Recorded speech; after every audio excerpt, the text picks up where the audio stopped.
Semalam ada kejadian di sini, tapi alhamdulillah sih selesai akhirnya, bisik Jahrudin. Kejadian apa aja? Gue penasaran. Si Sam kesurupan. Dia ngaku pakatnya sersan. Dia megangin lehernya terus, minta kepalanya dibalikin. Jahrudin menoleh gue, lantas beranjak dari bangku kayu di depan warung yang penuh sama teman Samsudin. Lu gimana aja? Tanya gue. Gimana apanya? Dia balik nanya. Soal sersan itu, jelas gue. Oh iya, gue merasa masih diikutin. Jahrudin buka suara. Serius lu?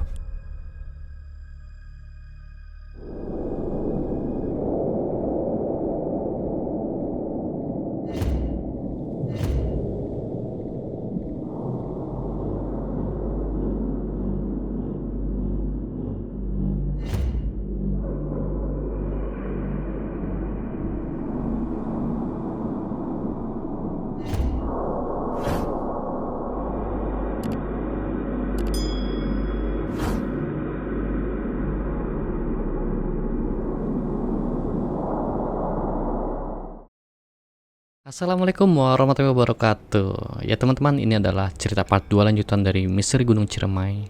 Buat teman-teman yang belum mendengarkan atau menonton part 1-nya, silahkan klik link di atas sini ya. Ya di atas sini atau di kolom deskripsi video ini. Oke, tanpa berlong-long kita langsung ke ceritanya. Gua berusaha menenangkan diri. Padahal ada rasa takut di hati gua.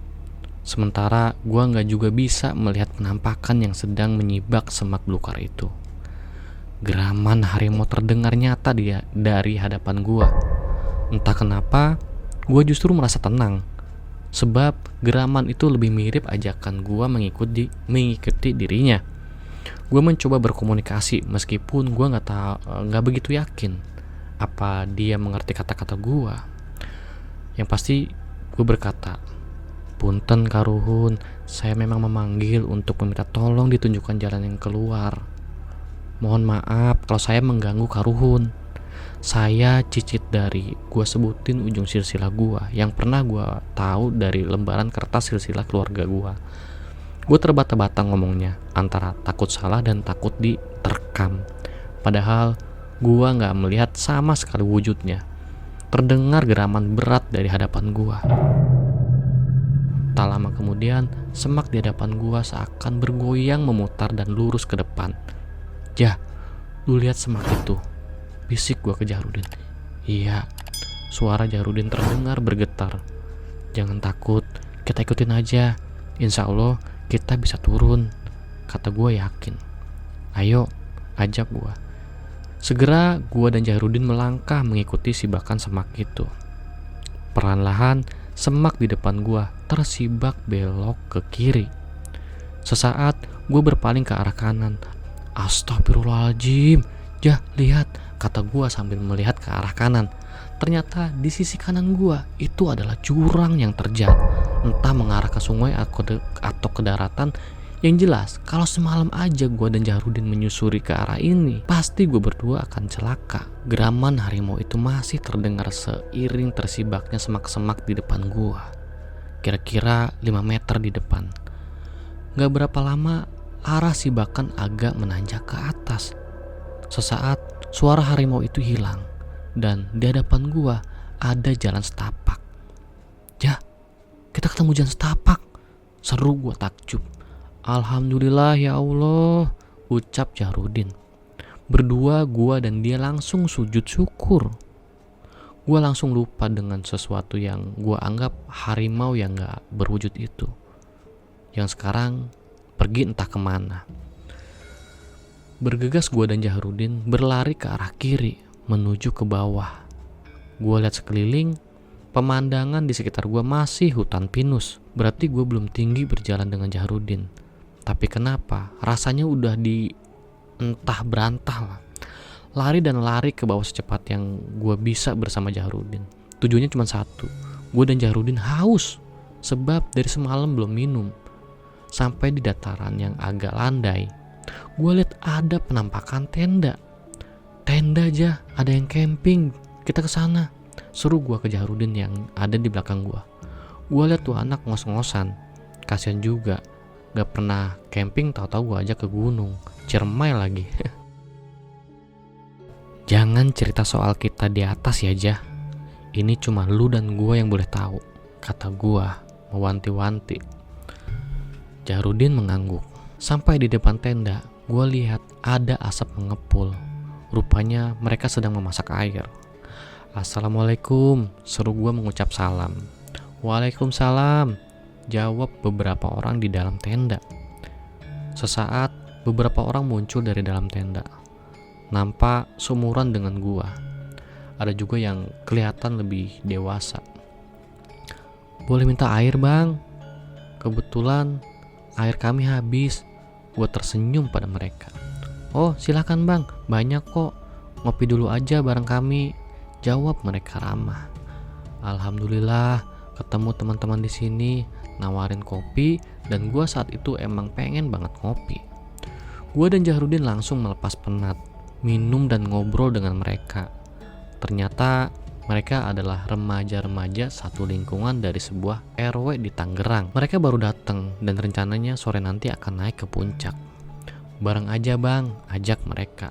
Iya, insya Allah siap. Tapi kami gak bawa baterai buat senter. Kelupaan beli, kata gua. Gak apa-apa Bang, kami bawa satu orang satu kok. Kami juga ada baterai cadangan. Pakai aja kalau mau. Duh, yang begini nih enak kalau ketemu para pendaki yang pengertian. Membuang ego, saling membantu kalau ada yang dalam kesulitan. Waduh, terima kasih banget Bang. Maaf ngerepotin, kata gua basa-basi. Udah biasa Bang, celetuk salah satu di antara mereka. Serentak, gerak tawa terdengar keras bersama-sama. Praktis seharian ini gua dan Jahrudin ngumpul dengan mereka. Makan sama-sama. Gue juga ngeluarin persediaan makan yang gue bawa. Apalagi sih kalau bukan mie instan, ikan asin, daging, buah kelapa, dan gula merah. Jauhlah di bawah bahan makanan yang mereka bawa. Coklat juga mereka bawa. Dan tadi sekilas gue melihat ada botol yang gak asing berbentuk pipih. Ya, kalian tahulah. Ternyata mereka bawa minuman keras juga. Tadi juga ada bau-bau agak gimana dari dalam tenda. Jujur gua saat itu belum merokok, jadi gua nggak tahu kalau bau-bau, ternyata bau asap bakaran itulah. Pun saat gua ditawari rokok, gua menolak dengan halus, soalnya gua emang nggak ngerokok. Gua meraba saku baju PDL gua, ada yang tersentuh tangan gua ambil. Rinda, gumam gua lupa kalau foto Rinda gua bawa di saku baju gua. Senyumannya di foto itu menenangkan hati gua. Aku akan bawakan kamu Edelweiss yang paling indah dari gunung ini, Rinda. Gua berbisik pelan-pelan. Seolah-olah gua tengah berbisik padanya. Foto Rinda gua cium sepenuh hati. Gua berharap ciuman gua terbang melintasi bukit, persawahan, dan terbang jauh sampai ke Jakarta, ke kening dia. Sore sekitar pukul 16.30, semua bersiap untuk mendaki. Kali ini gua udah siap lahir batin menuju puncak Ciremai. Semua persiapan udah mateng. Air minum, makanan, senter, oke semuanya. Tenda anak-anak Tangerang udah dilipat rapi. Ransel dan Keril udah tersandang di punggung. Seorang dari mereka memimpin doa. Setelah selesai, kami melangkah menuju jalan setapak. Tenda tempat kami berkumpul sepertinya masih di daerah Leuweung Datar, sedikit di atas Cibunar. Sementara tempat gua dan Jahrudin tersesat menurut ibu angkat gua di daerah Linggasana. Itu masuk daerah Lewi Bodas ya. Tapi menurut ibu Kaswara, ibu angkat gua, itu wilayah terlarang. Dan gua dengan Jahrudin waktu ketemu dengan jalan setapak itu di atas Leuweung Datar. Itu yang bikin gua heran. Perasaan gua waktu itu gua jalan gak jauh, tapi kenapa udah tinggi aja tempatnya. Bersembilan termasuk gua dan Jahrudin terus melangkahkan pelan menyusuri jalan setapak. Gua paling belakang, di depan gua Jahrudin. Atur napas ya, jangan buru-buru, kata gua mengingatkan teman gua itu yang kelihatannya semangat banget. Iya, jawab dia pendek. Dalam perjalanan ini semua wajar aja tanpa ada kendala berarti. Setelah sekian jam berjalan dan sesekali beristirahat, Akhirnya kami sampai di pos utama, yaitu Batu Lingga. Banyak mitos mengenai Batu Lingga ini. Konon katanya, disinilah tempat berkumpulnya para wali yang disebut Wali Sanga atau Wali Songo. Mereka merapatkan banyak hal di sini tentang penyebaran Islam di tanah Jawa. Konon pula, sebenarnya batu ini bukanlah batu, tapi kayu yang membatu dan menjadi fosil. Dan batu ini adalah pintu masuk ke sebuah terowongan yang tembus ke keraton Kesunanan Cirebon. Pernah katanya ada seseorang yang mumpuni dari Banten yang berusaha menggeser batu tersebut, namun meninggal sebelum batu itu bergerak dari tempatnya. Terkadang di atas batu ini suka ada yang menaruh sesaji berupa kembang 7 rupa. Di area inilah gua pada waktu lain beberapa tahun kemudian lah ya, gua melihat penampakan sosok harimau yang luar biasa besarnya dengan wajah sebesar tampah alat yang dari anyaman bambu ya untuk menampi atau membersihkan beras. Setibanya di Batu Lingga, semua melepas penat. Ternyata di sini sudah ada 3 pendaki lain yang beristirahat. Kami saling memperkenalkan diri. Ternyata mereka dari Bandung. Api unggun kecil sudah mereka nyalakan. Jadi kami tinggal ikut bergabung. Semua membuka persediaan bekal. Gue sendiri menyiapkan kompor parafin untuk memasak mie instan. Gue lihat Jahrudin kelihatan kelelahan benar setelah sekian jam mendaki. "Jah, gak apa-apa?" tanya gua sambil menuangkan air ke panci kecil. "Gak apa-apa kok," jawabnya, pelan sambil berusaha senyum. Tapi tetap aja, dia gak bisa menyembunyikan kelelahannya yang sangat di dirinya. "Yakin? Bisa terus gak?" tanya gua lagi. "Kayaknya enggak. Gua nanti di sini aja deh." Akhirnya dia berterus terang. "Lah, sama siapa?" Gue protes. "Sama saya aja bang, saya juga gak ngelanjutin ke atas," jawab anak dari Tangerang yang ternyata paling kelihatan dewasa. "Lah, kok abang gak lanjut?" Gue yang tadinya mau ambilin mie buat si Jahrudin jadi mengurungkan niat. Kaget juga, soalnya dia sejak di bawah ngomongnya rada ngeremehin gunung ini. "Iya bang, saya nemenin teman abang aja di sini. Saya titip aja teman-teman ya," kata dia lagi. Wah, saya baru kali ini lo naik Ciremai. Sungkan juga gue minta buat jagain teman-temannya. "Gak apa-apa bang, saya setuju. Saya yakin abang bisa jadi leader." Yang lain juga ikut ngomong, setuju dan minta gue jadi leader. Yang 3 orang dari Bandung juga ikut minta gue jadi leader. Waduh, mau gak mau, gue yain aja deh. Tuntas makanan istirahat, gue tanya ke Jahrudin. "Jam berapa sekarang, Jah?" "1:30. "Oke, setengah jam lagi kita berangkat." Gue ngasih aba-aba. Beres-beres pun dimulai. Semua mempersiapkan diri. Cek kelengkapan, kebersihan sampah, makanan, dan minuman. Senter juga. Begitu siap, gue hampiri Jahrudin dan Samsudin, ketua kelompok dari Tangerang. "Mau berangkat nih bang, yakin gak apa-apa di sini?" tanya gue untuk meminta kepastian. "Iya bang, titip teman-teman saya ya," katanya. Gue pandang Jahrudin. Berat juga gue ninggalin teman gue di sini, di gunung yang gue juga belum pernah gue daki. "Lu nggak apa-apa nih Jah, gue tinggal?" tanya gue dengan berat hati. "Udah, nggak apa-apa. Gue juga nggak kuat," kata dia sambil nyengir. Gue genggam tangan dia erat-erat. "Jaga diri aja," kata gue dengan tulus. Gue berdiri menghampiri kelompok yang sekarang jadi kelompok gue. Gue sedikit menjelaskan mengenai hal-hal yang menurut gue itu penting, seperti kerjasama, saling bantu, saling mengingatkan, dan saling berbagi. Semua untuk satu untuk semua. Soalnya di gunung, egoisnya seseorang itu bisa kelihatan jelas. Sebelumnya juga gue bertanya, apa sudah ada yang tahu soal medan pendakian dan pos-pos pendakian di atas? Ternyata semuanya buta. Sama halnya dengan gua. Akhirnya gua ambil secari kertas dari saku PDL gua dan minta salah satu dari mereka untuk menerangi dengan senter. Semua mata tertuju ke secari kertas itu. 2 pos lagi yang akan kita lalui, yaitu Sanggabuana dan Pengasinan. Setelah itu kita sampai di puncak. Saya nggak tahu nih tandanya apa kalau sudah sampai di Sanggabuana atau Pengasinan. Nanti kita lihat aja sama-sama ya. Semua mengangguk. Baik, sekarang kita berdoa dulu. Semoga perjalanan kita aman sampai ke tujuan. Berdoa dimulai.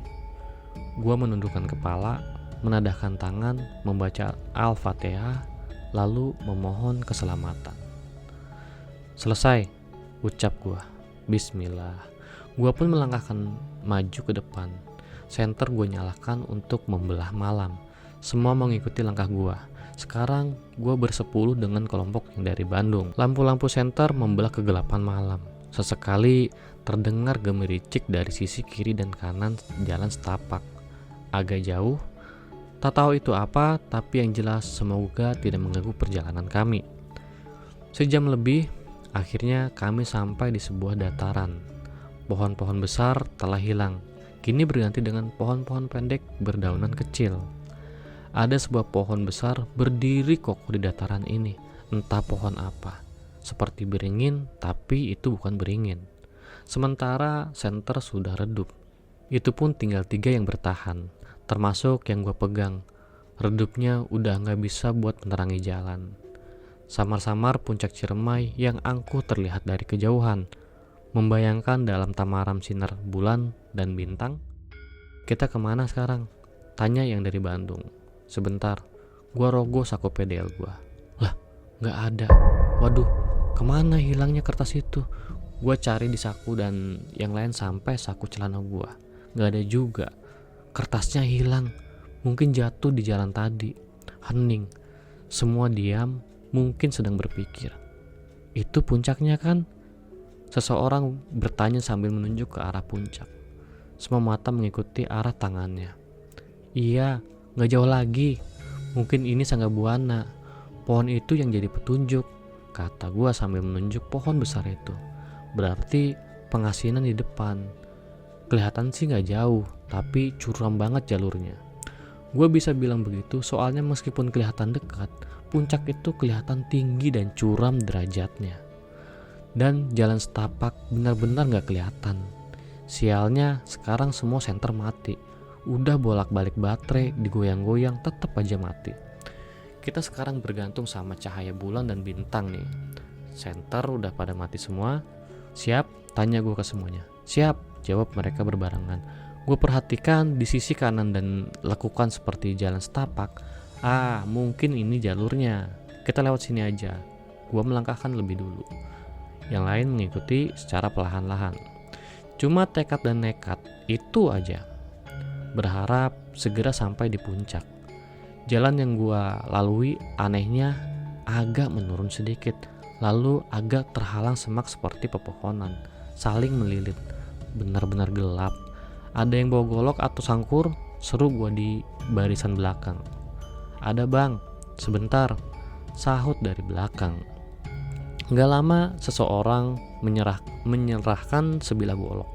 Gua nyengir, gile, bener-bener bawa golok. Gue keluarin golok itu dari sarangnya. Lalu gue mulai menebas pepohonan dan menginjaknya. Agak bergoyang saat diinjak, tapi cukuplah buat dipijak.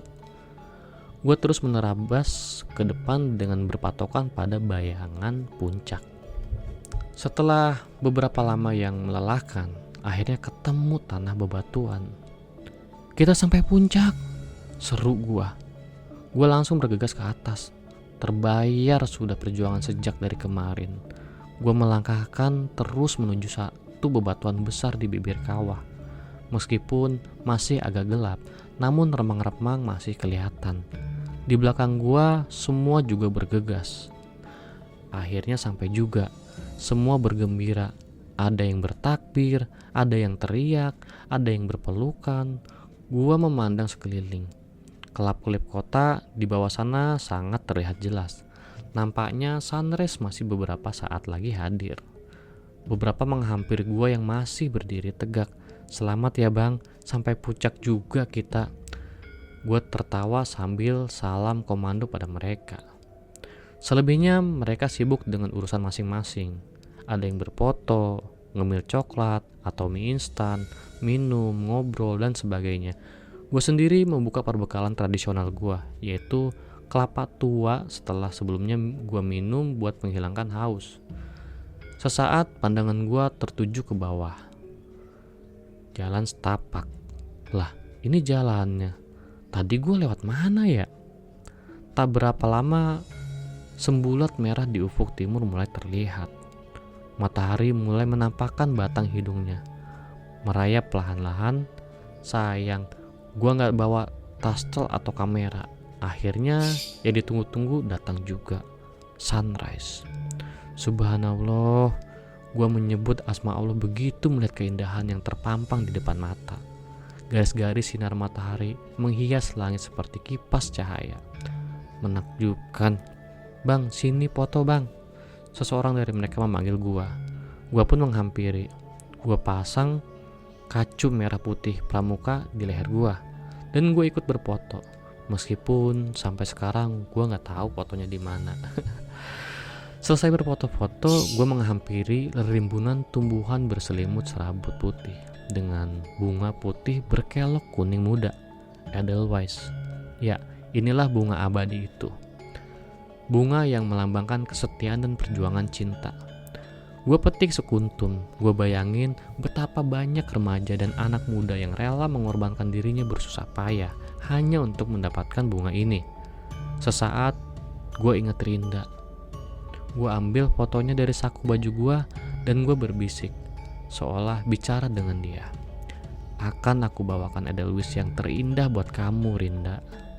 Semoga kamu akan mengerti ketulusan hatiku selama ini. Saat itu gue gak tahu soal larangan memetik Edelweiss, sebab gak ada pemeriksaan dimanapun gue naik gunung. Makanya gue petik sebanyak yang gue mau. Gue ambil yang masih kuncup dan setengah mekar, sebab menurut gue nanti dia akan mekar begitu gue sampai di Jakarta.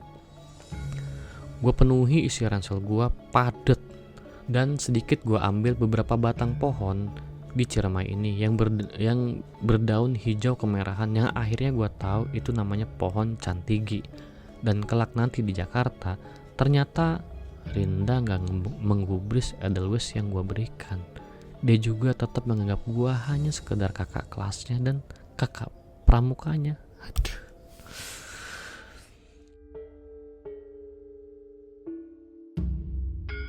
Bunga Edelweiss itu yang mana bang? Tanya anak dari Tangerang yang menghampiri gua. Ini, jawab gua singkat menunjuk rimbunan pohon di gunung itu. Oh ini. Gak lama mereka juga ikut memetik Edelweiss yang menghampar begitu banyak. Sambil gua memetik Edelweiss, gua sedikit turun menyusuri jalan setapak yang agak berpasir. Mungkin karena inilah disebut pengasinan. Tanahnya berpasir mirip butiran garam. Mata gue mencari lokasi awal gue ke puncak semalam. Gue pandangi dari atas ke arah ke kiri gue. Lantas gue melihat penampakan pohon-pohon yang rebah seperti yang ditebang. Apa iya itu? Mustahil, pikir gue. Lalu gue naik lagi ke atas dan menghampiri tempat di mana gue pertama menginjakan kaki di puncak gunung ini. Benar, di sana gue lihat banyak pepohonan Edelweiss yang berbeda dengan apa yang gue lihat di atas. Kalau yang di atas pendek-pendek sedada, tapi yang ini sepertinya ada sekitar 3 meteran lebih. Saling melilit seperti tak beraturan. Itu tumbuh di pinggiran tebing mirip jurang atau lembah. Gue lihat yang rebah seperti terpotong itu membentuk alur ke puncak tempat gue berdiri. Dan yang ditebas untuk mencari jalan itu ada di atas lembah curam. Artinya semalam gue dan semua yang sama gue jalan di atas pepohonan Edelweiss. Dan di atas itu adalah jurang. Astaga, mana mungkin, bergidik bulu kuduk gue. Gue lihat lembah yang mirip jurang itu, lumayan dalam, sekitar belasan meter. Entah apa dan siapa yang menjaga gue dan semuanya. Tapi gue gak henti-hentinya mengucapkan syukur atas apa yang gue alami. Gak mau larut dalam kebingungan, gue mundur lalu balik badan dan jalan ke bibir kawah. Gue melongok ke bawah, aneh. Di bawah sana mirip seperti taman. Ada batuan yang tertata apik, ada kolam mirip kolam ikan, ada tumbuhan yang mirip dengan mawar dan melati. Gue ngucek mata, kali ini mungkin cuma ilusi, tapi taman itu tetap ada. Gunung ini bikin gue bingung. Setelah cukup melihat-lihat, gue hampiri sebuah batu gunung yang berdiri kokoh, tegak seukuran dada di pinggir kawah. Berbekal belati punya anak Bandung, gue pahat nama gue dan angka sekolah gue. Gue berharap nanti ini akan menjadi saksi keberhasilan gue saat kesini. Ini kesalahan fatal gue yang gak gue sadari. Tanpa sadar, gue udah merusak esensi alam yang natural.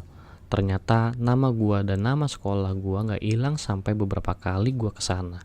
Sampai tahun 1995 gue kesana, pahatan itu masih ada meskipun udah tergerus angin dan hujan. Bayangin aja, 10 tahun. Barulah kesananya pahatan itu hilang dengan gugurnya batu gunung itu. Dan 2 bulan dari saat gue naik gunung ini, gue ditampar Apoy tiba-tiba. Gak taunya dia marah ngelihat nama gue dan nama sekolah ada di puncak gunung Ciremai. Beberapa saat kemudian, gue ajak semuanya turun. Namun 3 orang yang dari Bandung minta izin buat di puncak dulu. Katanya belum puas. Ya udah, toh gue juga gak punya hak buat ngelarang. Akhirnya hanya kelompok dari Tangerang yang turun sama gue.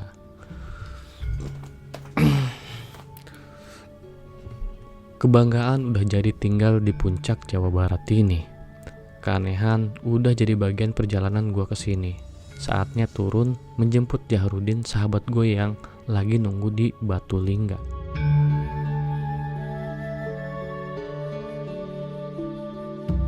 Perjalanan turun jauh lebih singkat. Kami berjalan cepat, kadang setengah berlari. Tak banyak yang ngobrol, semua larut dalam pikiran masing-masing. Meskipun senang karena telah berhasil menggapai puncak, namun masih ada beban, yaitu menemui kawan kita yang terpaksa kita tinggal di Batu Lingga. Makin lama suasana sekitar berubah. Yang tadinya pepohonan pendek sekarang berganti dengan pepohonan tinggi. Di perjalanan kami bertemu dengan pendaki lain berjumlah 5 orang. Masih seumuran gua, tapi ada satu kelihatan dewasa. Maaf bang, mau tanya, tadi di Batu Lingga ketemu sama 2 orang yang istirahat di sana nggak bang? Tanya gua ketika berhadapan. Oh iya ada, jelasnya. Bagaimana keadaan mereka bang? Tanya gua lagi. Baik kok, mereka tadi lagi ngobrol. Kami juga sempat ngobrol. Abang temannya ya? Soalnya mereka cerita kalau teman-temannya lagi nanjak. Alhamdulillah, seneng gua mendengarnya. Mereka titip salam bang. Kalau udah sampai puncak disuruh cepat balik, kata salah satu dari mereka. Iya bang, kami temennya, ini lagi buru-buru turun. Masih jauh nggak bang ke Batu Lingga? Gua mau memastikan waktu buat sampai ke sana. Deket bang, mungkin setengah jaman sampai, jelasnya. Oke bang, terima kasih banyak ya. Gua pun bersalaman dengan mereka sambil ngasih semangat. Semua mengikuti gue juga, bersalaman saling menguatkan. Gue dan kelompok gue kembali ngebut ke bawah. Sekitar 20 menit akhirnya kami tiba di Batu Lingga. Jahrudin dan ketua kelompok Tangerang, si Samsudin, langsung berdiri begitu melihat kami. Kami saling berjabat tangan erat seperti lama gak bertemu. Gimana, sampai puncak? Tanya Jahrudin penasaran. Gue ketawa sambil memperlihatkan isi ransel. Jahrudin melihat dengan penasaran. Ini ada Luis? Tanya Jahrudin sambil mengambil sebatang. Iya, nanti bawa pulang Jah, buat kenang-kenangan. Mendadak Jahrudin menarik tangan gua. Gua kaget, tapi nurut ikut dia rada misah. Semalam ada kejadian di sini, tapi alhamdulillah sih selesai akhirnya, bisik Jahrudin. Kejadian apa aja? Gua penasaran. Si Sam kesurupan. Dia ngaku pakatnya sersan. Dia megangin lehernya terus, minta kepalanya dibalikin. Dia nunjuk-nunjuk ke arah sana, kata Jahrudin sambil ngelongsorkan kepalanya ke arah kiri. Gue ngobrol sama dia ke arah bawah gunung. Lu bisa nanganin? Gue takjub. Ya terpaksa. Untungnya dia gak ngamuk-ngamuk, cuma nangis. Tiduran, Gue bacain Yasin, gue kirim Al-Fatihah, gue ngajak ngobrol dia. Gue takut. Jahrudin cerita perlahan, takut didengar yang lain mungkin. Sembari kesurupan, dia bilang dia minta tolong siapapun juga buat nengok mereka di sana. Jadi yang kita dengar kemarin lusa itu arwah tentara. Jahrudin mengangguk. 12 orang dipenggal di sini. Terus selidik gua. Kita kirim doa aja.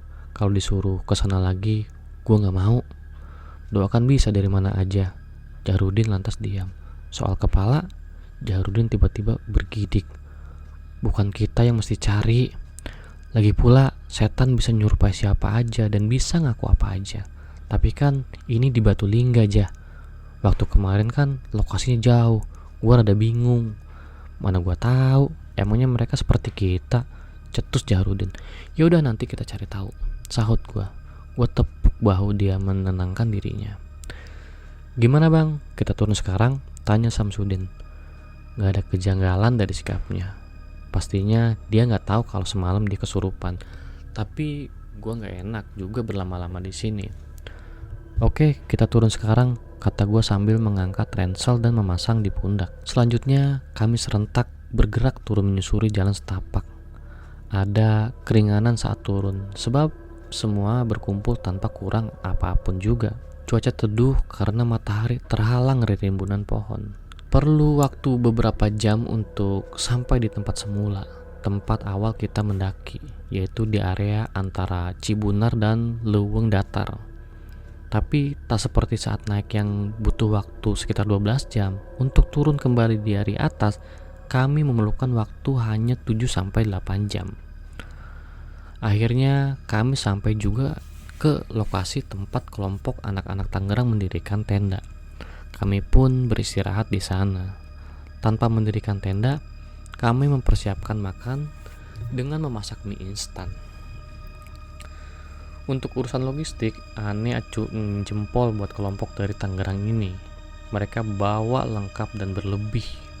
Bahkan untuk air minum, mereka bawa jerigen 5 liter dengan isi penuh untuk tiap orang.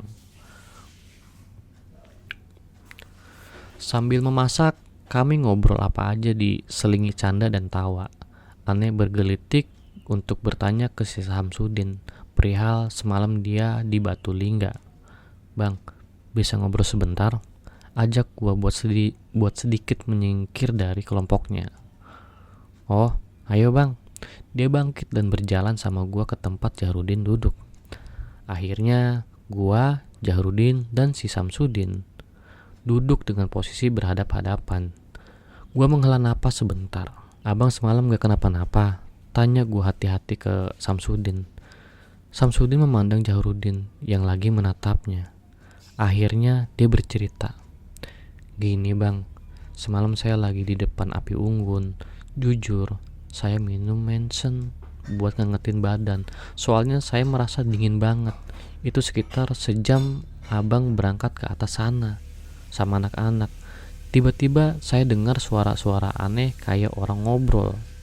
Banyak bang. Saya berdiri celingak-celinguk mencari asal suara, tapi sepertinya jauh.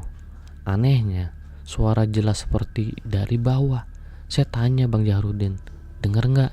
Jahrudin mengangguk, membenarkan. Gue nggak dengar apa-apa, kata Jahrudin.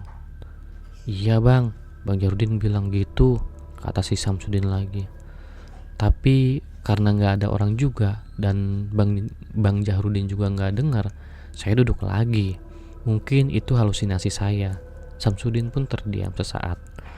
Gak lama setelah itu tiba-tiba punggung saya terasa berat. Setelah itu saya merasa gelap aja dan saya nggak tahu apa yang terjadi selanjutnya. Samsudin pun diam lagi.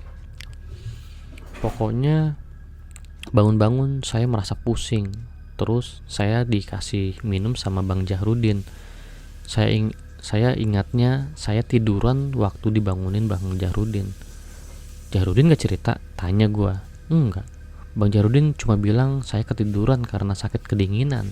Katanya menjelaskan. Emang ada apa bang? Samsudin bertanya penuh rasa penasaran. Dan gue menghela napas. Sebelumnya maaf ya bang, kata gue berhati-hati. Belum juga masuk cerita, bagian masak udah teriak, makanan udah siap nih, pada makan dulu bang. Iya duluan aja, ntar gue belakangan sama Bang Hendra dan Bang Jahrudin. Samsudin pun nyaut, terusin bang, pinta Samsudin ke gue buat nerusin cerita. Akhirnya dengan hati-hati, takut Samsudin tersinggung, gue mulai cerita. Samsudin mendengarkan dengan sungguh-sungguh. Serius ini bang Jah? Tanya Jahrudin. Tanya Samsudin langsung ke si Jahrudin. Jahrudin mengangguk. Itulah bang, saya sih nyaranin kalau abang punya niat camping di sini lagi, mending dibatalin, ngepos aja di bawah, kata gua. Samsudin tiba-tiba berdiri dan ngomong ke kelompoknya, kita nggak usah nerusin camping di sini, kita ngepos aja di bawah. Serentak semua anak di kelompoknya protes. Gue yang mimpin, semua ikut kata gua. Nanti gue ceritain alasannya. Sekarang cepat beresin semua peralatan, 15 menit. Semua diam, meskipun ada beberapa yang menggerutu. Nih abang gimana nih? Tanya salah satu dari mereka. Tempatin aja di kotak plastik semuanya, ntar gua makan di bawah. Samsudin menoleh ke gua. Kita nanti makan di bawah aja bang, pinta dia ke gua dan Jahrudin. Gak masalah bang, kata gua. Toh tadi gua dan Jahrudin udah ngemil mie instan mentah, tinggal kasih bumbu, remes, kocok-kocok biar nyampur bumbunya. Enak kok. Gak lama setelah itu, bergegas kami turun tanpa banyak omong lagi. Bener-bener ngegas. Muka-muka penuh bingung tercermin dari wajah-wajah mereka. Tapi mereka nurut aja, ikut ngebut turun setengah berlari. Akhirnya kami pun tiba di bawah. Kami keluar hutan Ciremai. Namun langkah tetap gak dibuat santai. Samsudin nampaknya ingin cepat-cepat sampai ke pos tempat anak-anak gunung mulai berangkat. Sampai di pos, semua lantas berkumpul di depan warung. Ada yang nyomot bala-bala, ada yang beli rokok. Gue lihat Samsudin gelisah banget. Gue hampiri dia. Kenapa bang? Tanya gue. Perlahan. Kenapa bang? Tanya gue perlahan. Iya, jadi kepikiran. Saya paling takut urusan begituan bang, katanya dengan raut wajah yang kelihatan cemas. Kita ngobrol di sana yuk, ajak gua ke arah belakang warung yang sepi dari teman-temannya. Ini adalah rumah yang dijadikan pos utama anak-anak gunung untuk naik ke Ciremai. Ada beberapa kelompok lain yang sepertinya ingin naik di sore ini. Terlihat dari persiapan mereka mengemas peralatan naik gunungnya.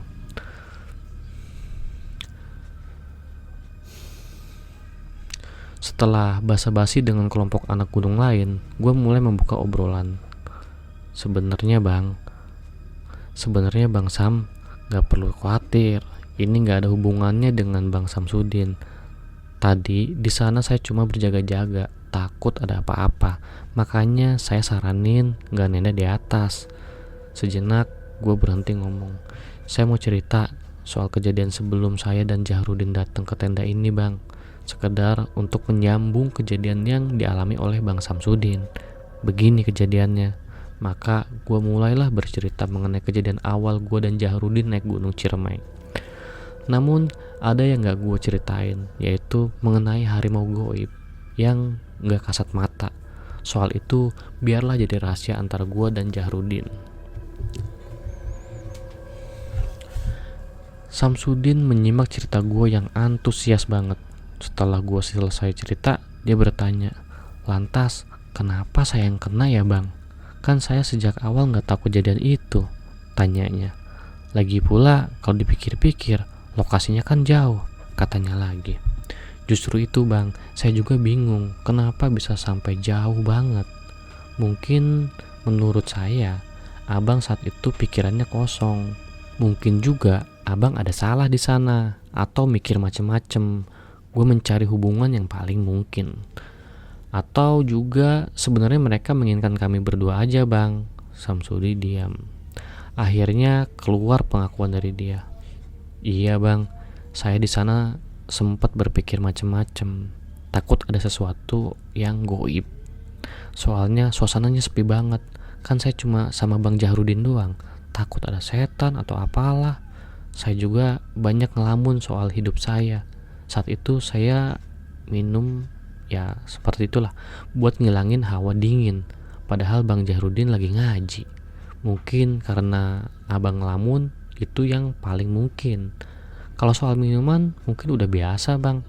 Tapi sebenarnya yang dituju itu adalah saya dan Jahrudin. Cuma kebetulan ada abang di sana yang kosong pikirannya. Jadi abang yang dipakai untuk pelantara, terang gua. Untuk lebih meyakinkan, gue panggil Jahrudin. Jah, sini dah.